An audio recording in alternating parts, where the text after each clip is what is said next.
I stood in the center of the chamber, my heart pounding against my ribs like a war drum. The overhead lights cast a sterile glow over the line of trembling figures before me. 7 alien refugees from different species, each one looking at me with desperate eyes. The voice of Supreme Commander Hadris crackled through the intercom above. "Choose one, human. Only one. The others will be purged." A cold shiver ran down my spine. These weren't just refugees. They were survivors, each one with a story, a life, a reason to fight for another chance. And they were all looking at me like I was their last hope. I clenched my fists. The Galactic Council had made their decision. Only one would be granted passage to Terra Prime. The rest would be discarded like broken tools.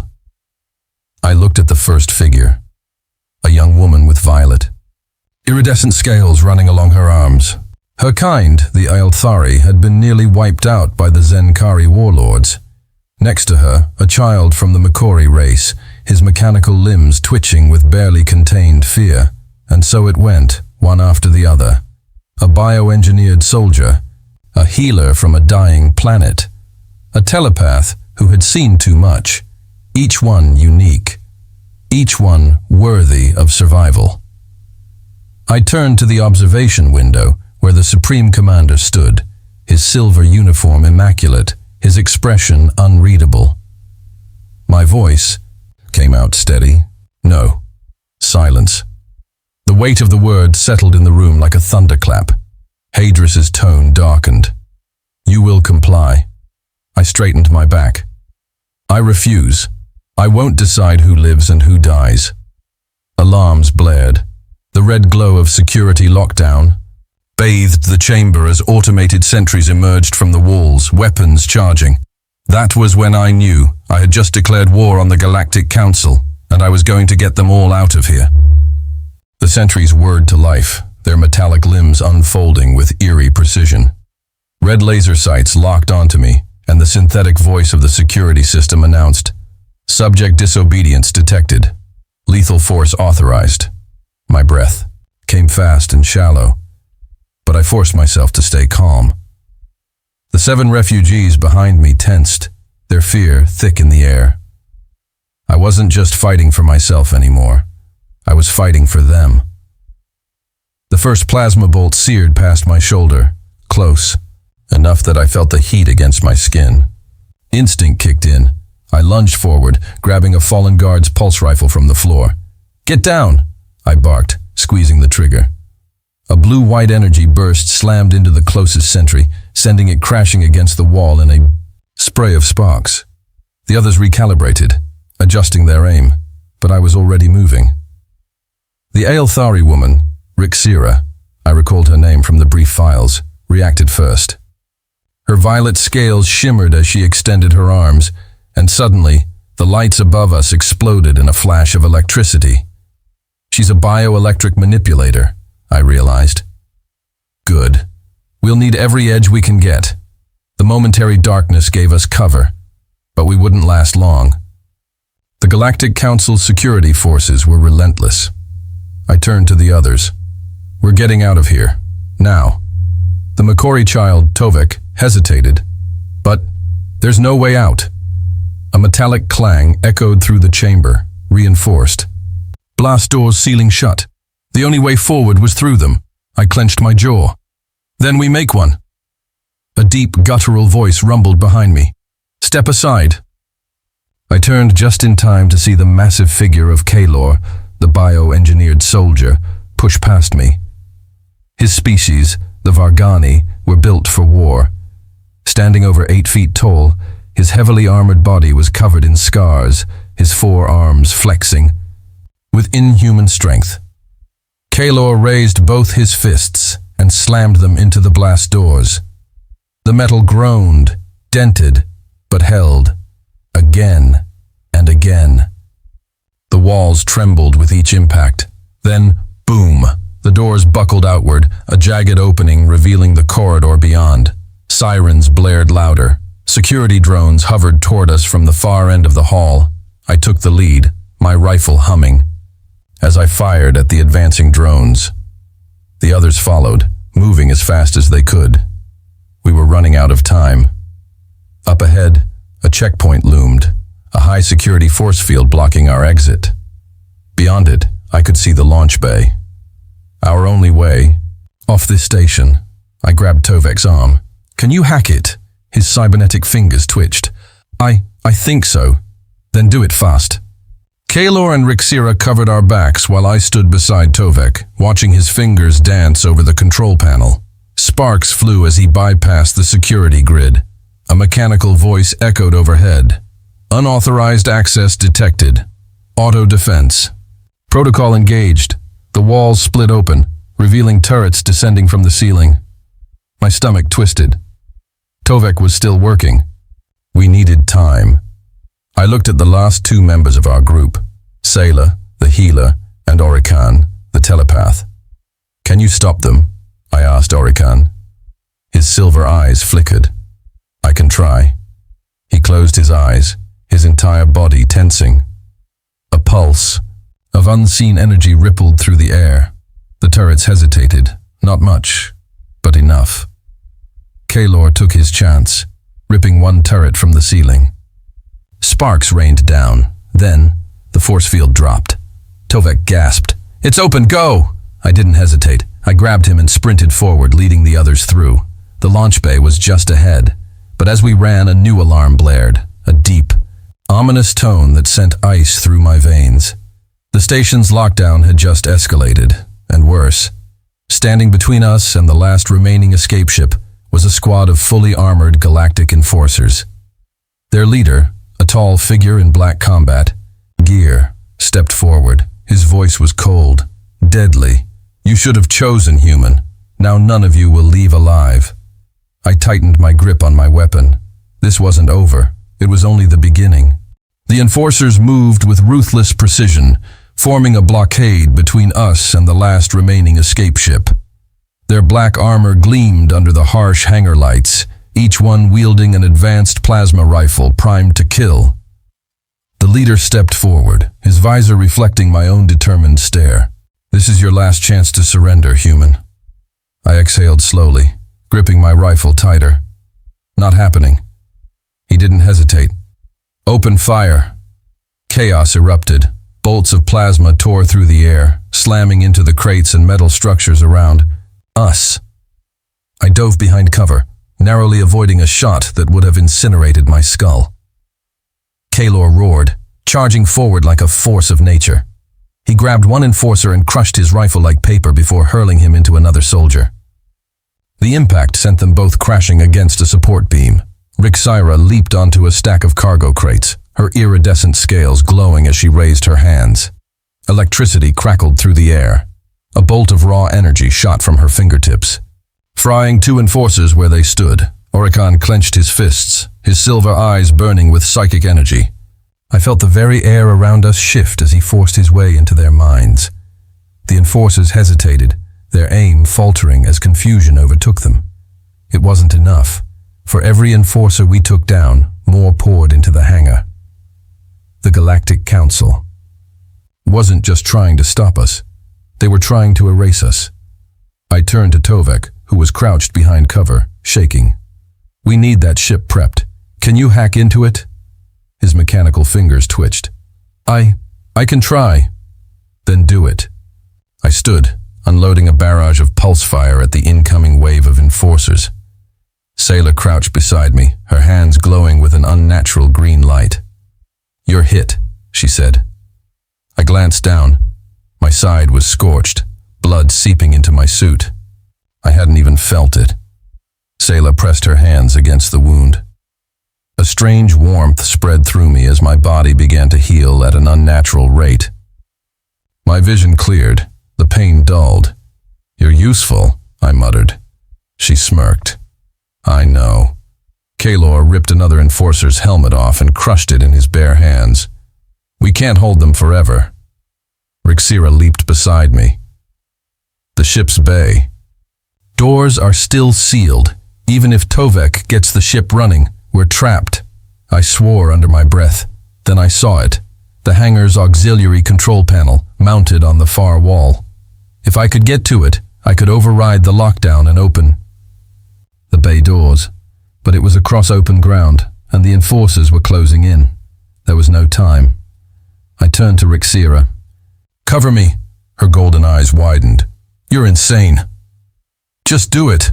I broke into a sprint. Rixira sent a blast of electrical energy across the hangar, short-circuiting the enforcers' visors and causing momentary blindness. Kaylor grabbed a fallen plasma cannon and fired indiscriminately, keeping them pinned down. I dove behind a supply crate, rolling to avoid a stream of plasma fire. The control panel was just ahead. Awakens' voice echoed in my head. "More incoming from the left." I turned just in time to see an enforcer lunging at me, blade raised. I twisted, barely avoiding the strike, and drove my rifle into his gut before firing point blank. The blast sent him sprawling. I reached the panel, fingers flying over the controls. "Access." "Denied," I swore. "Tovek, I need clearance." "I'm working on it," he shouted from across the hangar. More enforcers closed in. One of them grabbed me from behind, locking me in a crushing grip. I struggled, gasping as pressure tightened around my ribs. Then, bam! A pulse of energy exploded from Awaken's outstretched hand. My attacker dropped, convulsing. I gasped for air. "Remind me to thank you later," Awaken grinned. "Just get those doors open." Tovek's voice crackled through my comm. "Try now." I slammed my hand against the panel. "Access." Granted. The massive bay doors groaned, then began to slide open. The force of decompression nearly ripped us off our feet as the station's artificial gravity fought against the sudden exposure to open space. The ship, our only chance, hummed to life as its engines roared. I turned back to my team. "Get on board, now." Kayla was the first to move, grabbing Sayla and Tovek and practically throwing them into the ship. Rixira followed, dragging a wounded Awaken with her. I was the last. I sprinted toward the ramp. Bang! A searing pain exploded in my leg. I collapsed onto the metal floor. The enforcer leader stood across the hangar, his rifle smoking. "You should have chosen." I gritted my teeth, my vision swimming. The ship's engines flared. The ramp was closing. I had seconds. The enforcer raised his rifle again, but he never fired. Kaylor barreled into him at full speed, lifting him clean off the ground and slamming him into a steel column. I used the last of my strength to drag myself onto the ramp just as it sealed shut. The ship lurched, engines roaring as we blasted out of the station and into the black void of space. For a moment, there was only silence. Then, Tovek cheered. "We did it! We're free!" I lay on the floor, breathing heavily. The pain was unbearable, but I was alive. I glanced at my crew, these 7 outcasts who had just fought the impossible, and survived. We weren't safe. Not yet, but for the first time in a long time, we had a chance, and I'd be damned if I let anyone take it from us. The ship trembled as we ripped through the void, the hull groaning under the stress of our rapid escape. Red warning lights flickered across the cockpit as the automated systems struggled to stabilize the flight path. Tovek frantically tapped at the console, his cybernetic fingers moving in a blur. "We took a direct hit on the port thruster. I can compensate, but if they follow us..." "They will," I said, pushing myself upright despite the pain in my leg. Sayla had already pressed her hands against the wound, her biotic energy dulling the agony. "We just humiliated the Galactic Council and stole one of their own ships. They won't let this slide." Kaylor loomed beside me, his massive arms crossed. "Then we fight." "No," I said, shaking my head. "Not yet. We don't win by fighting them head on. We win by staying ahead of them." I pushed past the pain and hobbled toward the cockpit. The ship's main screen flickered, showing a live scan of the surrounding space. My stomach twisted. 4 pursuit crafts were already on our tail. "They're closing in fast," Rixira said, her golden eyes darting across the readouts. "If they disable us, they'll board and execute everyone." I clenched my jaw. I knew how the council worked. They didn't take prisoners. Awaken, still pale from the psychic energy he had expended, spoke up.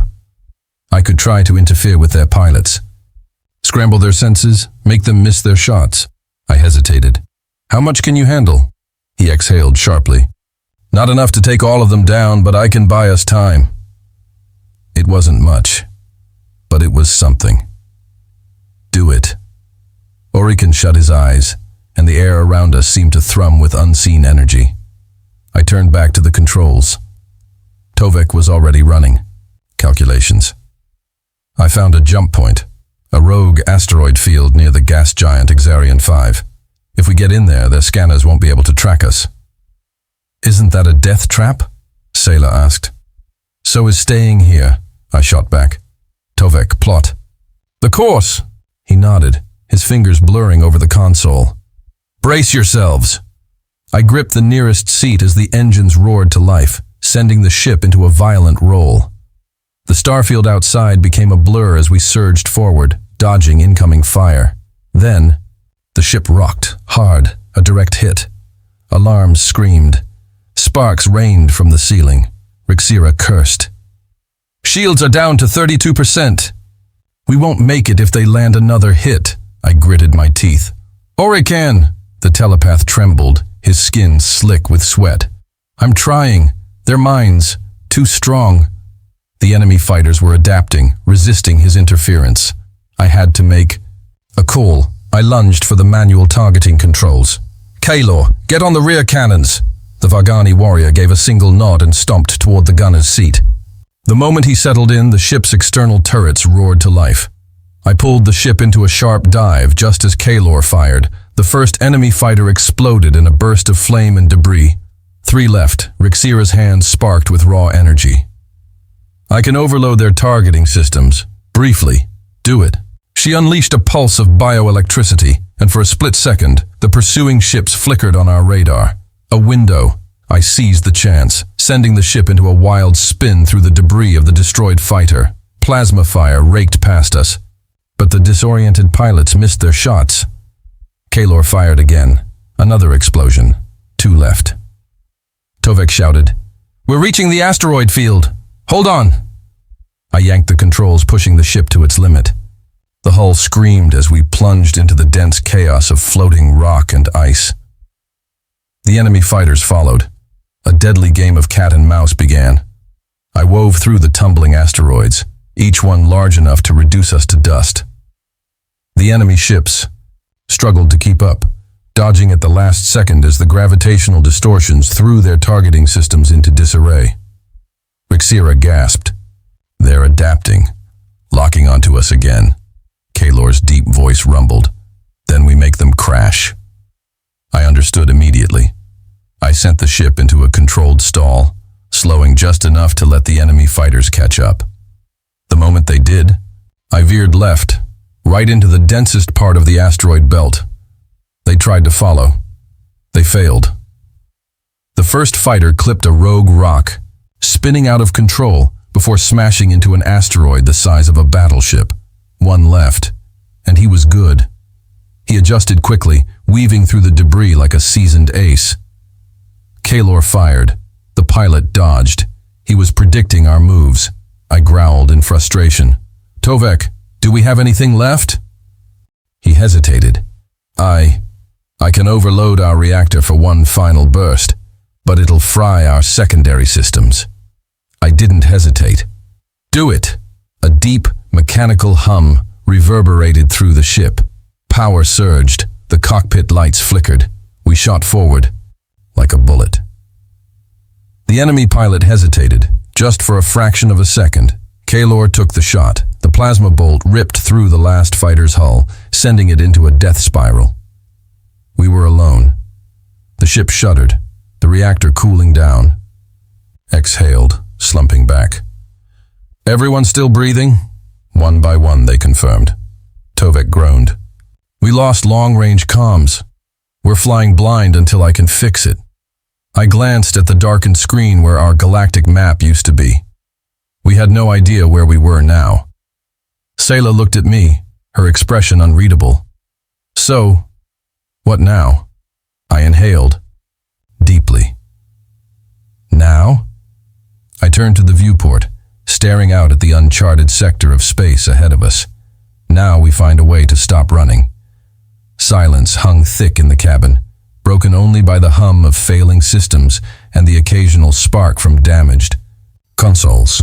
The asteroid field stretched beyond the viewport, massive tumbling rocks casting shifting shadows over our battered ship.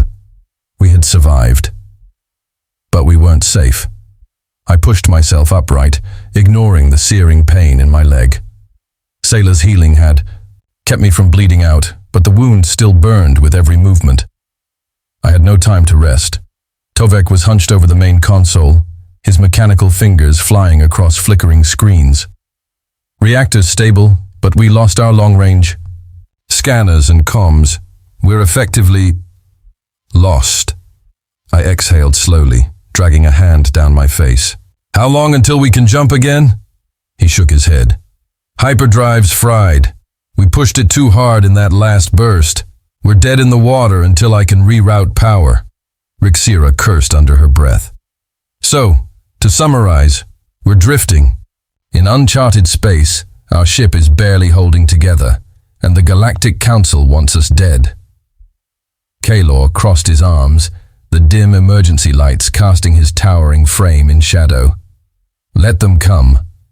We'll break them like the others. No, I said, shaking my head.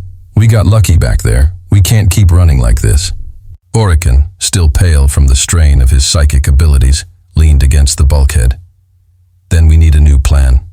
I turned to Tovek. Anything on sensors? A station? A planet? Anything? He tapped a few keys, frowning as the system struggled to respond. Then, a single blip. Tovek's eyes widened. There's something. I stepped forward. Define something. He expanded the scan, revealing a faint energy signature deeper in the asteroid field. It's artificial, a structure of some kind. Rixira leaned closer. Could be an abandoned outpost, or a trap. Sayla crossed her arms.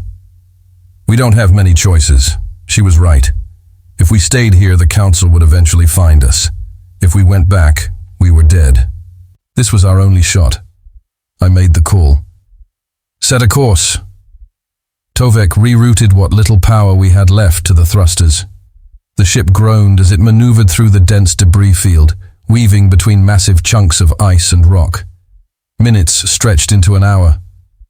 The energy signature grew stronger. Then we saw it, a massive derelict station, half buried in the wreckage of an ancient war. It was unlike anything I had ever seen. Black metal twisted into jagged spires, its surface scarred with battle damage. Strange markings covered the exterior, not human, not council, but something older, something forgotten. A chill ran down my spine. Kaelor grunted. Doesn't look welcoming. Tovek ran another scan. I'm picking up faint power readings. Someone or something might still be inside. I turned to the others. We don't have the luxury of avoiding risks. We dock, we find what we can, and we get this ship running again. Rixira smirked. If something tries to eat us, I'm blaming you. I sighed. Noted. Tovek guided the ship toward a docking port, its airlock barely functional. With a final groan, we latched onto the station. The lights inside flickered weakly. As the airlock hissed open, beyond it lay a dark, endless corridor. I stepped forward, weapon raised. Let's see what secrets this place is hiding. The air inside the derelict station was thick with dust and age, as if it hadn't seen a living soul in centuries. The flickering lights cast long, jagged shadows that danced across the walls, distorting the place into something ancient and sinister. The walls were covered in strange, alien symbols I didn't recognize, their sharp, angular shapes seeming to pulse with a silent, unseen rhythm. The eerie quiet was deafening. It was the kind of silence that pressed against your eardrums. A silence that felt unnatural, like something was waiting, watching. We moved as one, weapons drawn, scanning every corner, every flickering light, every hollow echo. The station seemed to stretch infinitely ahead, its corridors like veins, winding through the dark heart of this forgotten place. "What happened here?" Sayla whispered, her voice soft but sharp with curiosity. I didn't have an answer, and I didn't, like the feeling in my gut. The whole station felt wrong. "Stay alert," I muttered, forcing my legs to move despite the ache in my wound. We pressed forward, navigating through corridors that felt too wide, too cavernous, as if the station had been built for something far bigger than humans. I could feel the weight of something ancient pressing down on us, as though the walls themselves were watching us. Then we came to a door, its surface engraved with those same alien symbols. It was unlike any airlock or hatch I had ever seen. This was something else. Tovek moved ahead, his mechanical fingers expertly working over the controls. With a quiet hiss, the door slid open, revealing a vast chamber beyond. The chamber was unlike anything I could have imagined. The floor was a reflective surface, shimmering with an unnatural glow that seemed to pulse with energy. Massive pillars rose from the ground, each one wrapped in the same alien symbols we had seen etched into the walls. The air here was thick, with a strange electric hum, and the very atmosphere seemed charged with something ancient and powerful. At the center of the room was a pedestal. Resting atop it was a small, crystalline object, no bigger than a fist. It pulsed with an eerie, otherworldly light, casting shifting shadows across the room. "What is that?" Rixira murmured, stepping closer, her hand reaching out instinctively. Held up a hand to stop her. "Don't touch it," but it was too late. Before I could react, Rixira's fingers brushed the crystal, and the entire room seemed to shudder. A loud, resonant hum filled the air, vibrating through my chest, sending a shockwave of energy through the room. The walls trembled, and for a moment, the floor beneath us seemed to shift. Suddenly, the lights flickered and went out, plunging us into darkness. I could hear the others moving around me, their breaths quick and shallow, the weight of what had just happened pressing on all of us. "What the hell did you do?" Kalor's voice cut through the darkness, his tone a mix of anger and fear. I didn't have time to respond. The hum intensified, louder now, vibrating through the very bones of the station. Then, the walls began to shift. "Move! Get back!" I shouted, pulling Sayla and Orikan toward me. The floor split open, and from the darkness beneath something began to rise. "Is that a ship?" Tovek asked, his voice barely audible over the din. I couldn't believe it. What was emerging from the floor was nothing like anything we had ever seen. It wasn't a ship in the traditional sense. It was something far more complex, a hybrid of organic and mechanical components, its surface shifting, almost alive. The ship seemed to pulse with the same strange energy that emanated from the crystal. "What is this place?" I muttered to myself, my mind racing. Then the answers came, not in words, but in a feeling. A sudden cold realization that chilled me to my core. This wasn't a station. This was a temple, a tomb, a prison. The ship, this thing, was ancient, older than any civilization I had ever encountered. And it wasn't just a ship. It was alive. I watched in horror as the ship began to unfurl itself, its metallic tendrils reaching toward the walls, spreading across the room like some grotesque sentient flower. The alien symbols on the walls began to glow, and the air thickened, with a strange, oppressive energy. "We need to leave," Sayla said, her voice trembling with fear. "Not yet," I said, my mind racing as the ship continued to grow, its massive tendrils now reaching across the ceiling. Something inside me, some primal instinct, was telling me that we couldn't leave. Not yet. The ship was alive. It was responding. To us. But why? What did it want? I stepped closer, my heart pounding in my chest. My mind screamed at me to turn and run, but something held me there. "We need to find out what this is," I said, my voice quiet but firm. You're insane, Kalor snapped, his voice cracking with fear. We can't mess with this thing. I turned to face him, my jaw clenched. We have no choice. Just then, a voice, not human, whispered through my mind.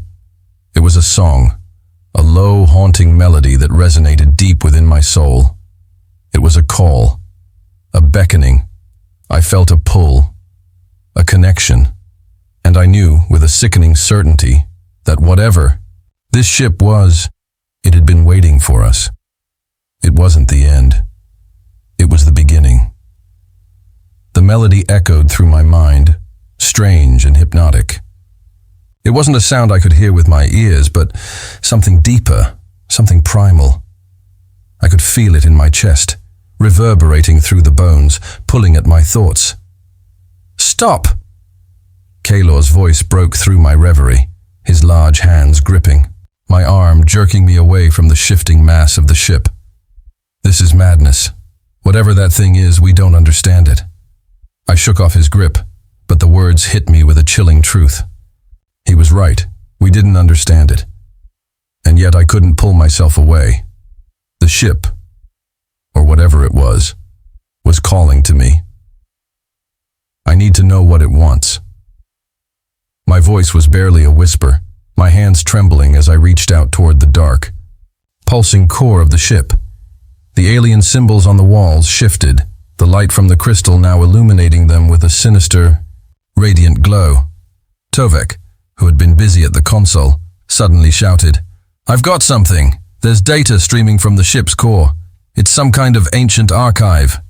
He tapped rapidly on the holographic interface, his mechanical fingers moving with speed that almost made me dizzy.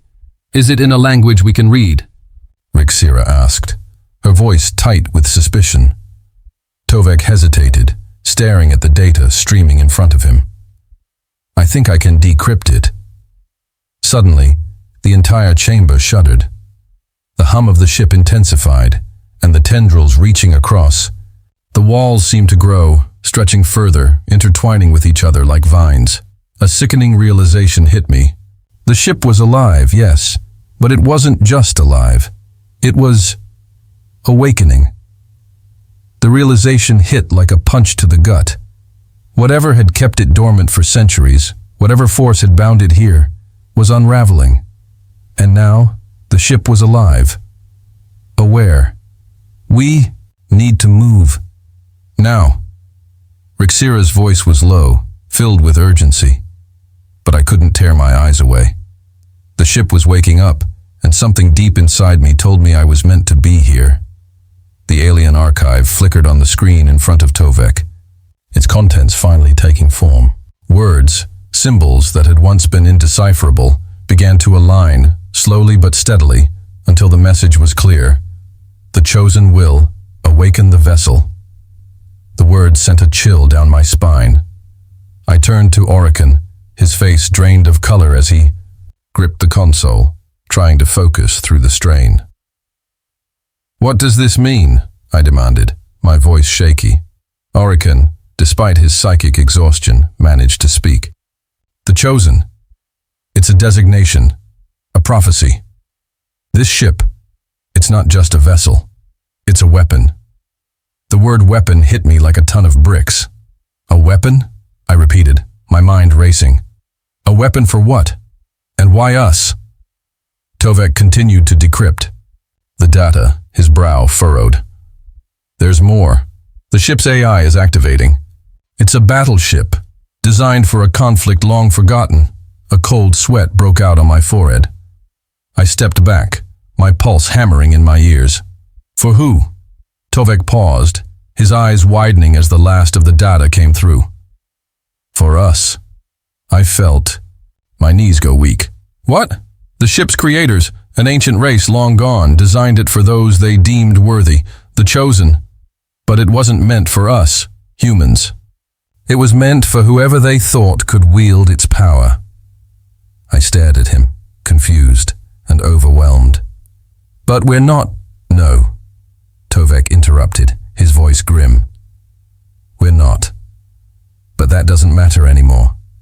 This ship, this vessel, is part of something much bigger than us. I turned back to the ship, the pulsing core growing brighter, the sound of its hum filling my head like 1,000 whispers. It was growing stronger, its energy surging through the station. I could feel it. The ship was calling to me. Tovek continued, his voice distant.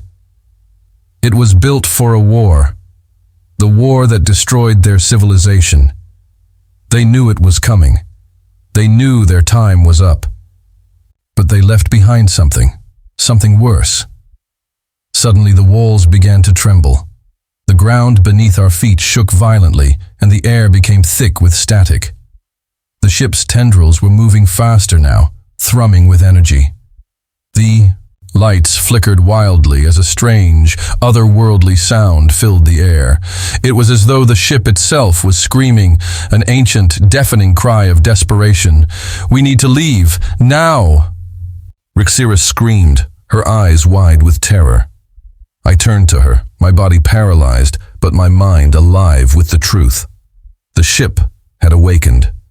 And it wasn't just a ship, it was the key to everything, to the war that had destroyed this race, to the power that still lay dormant, to the future of us all. But I couldn't walk away. I couldn't run. The darkness was absolute. No light, no hum, no pulse from the ship's core. It felt like we had been swallowed by the void itself, and for a moment, I wasn't sure if I was even breathing. What the hell happened? Kalor's voice was a low growl in the pitch black. He reached out, grabbing my arm, his grip tight, anxious. "It's gone," Tovek whispered, his voice barely audible. "The energy's gone." The silence that followed was suffocating, but I could feel it. There was still something in the air, something vibrating, a low hum, distant but undeniable. It wasn't gone. Then, without warning, the lights flickered back to life. But it wasn't the same. The walls shimmered, the room itself rippling like liquid glass. "What is this?" Sayla's voice trembled with both awe and fear. The ship's core had changed. It had transformed. No longer was it simply a vessel or a weapon. It had become something alive in a way I couldn't begin to understand. "It's the ship," I said, my voice hushed. "It's reacting to us. To me."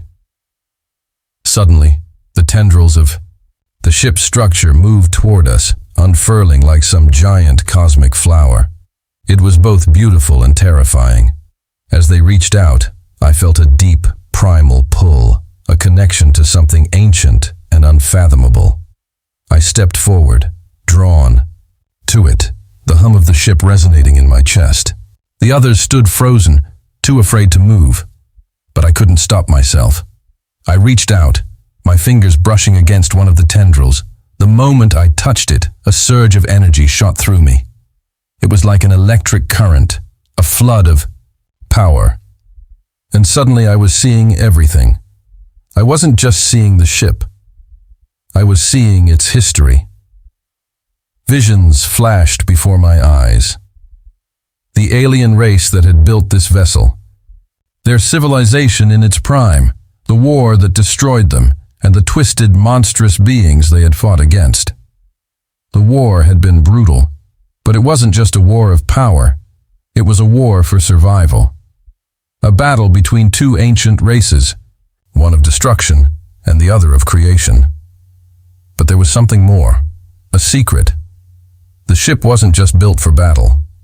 It was built to contain something far worse, something that had been sealed away until now. The ship itself was a prison for a creature of unimaginable power, a creature that had been locked away for eons. And now, it was stirring. Pulled my hand back, gasping for air. The vision faded, but the weight of it pressed heavily on me. "What did you see?" Tovek asked, his voice sharp, demanding. I shook my head, trying to process the flood of information. This ship, it wasn't meant to protect us. It was meant to contain something that could destroy everything. and now it's waking. Up, Rixira said, her voice barely above a whisper. Isn't it? I nodded. Yes. It's not just a ship. It's a prison. And we've unleashed whatever was inside. The ground trembled again, harder this time. The ship's core pulsed violently, the light growing blinding. The tendrils retracted, then shot out again, faster, as though responding to some unseen force. The walls began to crack, and the very air around us seemed to crackle with energy. We need to get out of here, Sayla said, her voice trembling. Now! I turned to face the others, but I knew it was too late. The ship wasn't just awakening, it was changing. Something was coming. Something ancient. Before I could speak, the ship's walls ripped open. From the depths of the vessel, a figure emerged. At first I thought it was a mirage, but as it stepped forward, I realized. It wasn't just a figure. It was a being, cloaked in shadow, its form shifting, pulsating with an unnatural, almost horrifying grace. Its eyes were empty voids, but they locked onto me with a knowing, hungry gaze, the creature that had been sealed away for millennia, the prisoner of the ship, and it was free. No, I whispered, stepping backward. The others backed away too, eyes wide with terror. The creature raised its hand, and the entire station seemed to breathe with it. It was the beginning of something we couldn't escape. It was the beginning of the end. But there was one truth that stood clear in my mind, a truth that I couldn't deny, even as the ship collapsed. Around us, we had unwittingly become the key to the future of this war, and now we had no choice but to face what we had unleashed. But the real question was, who would survive this war?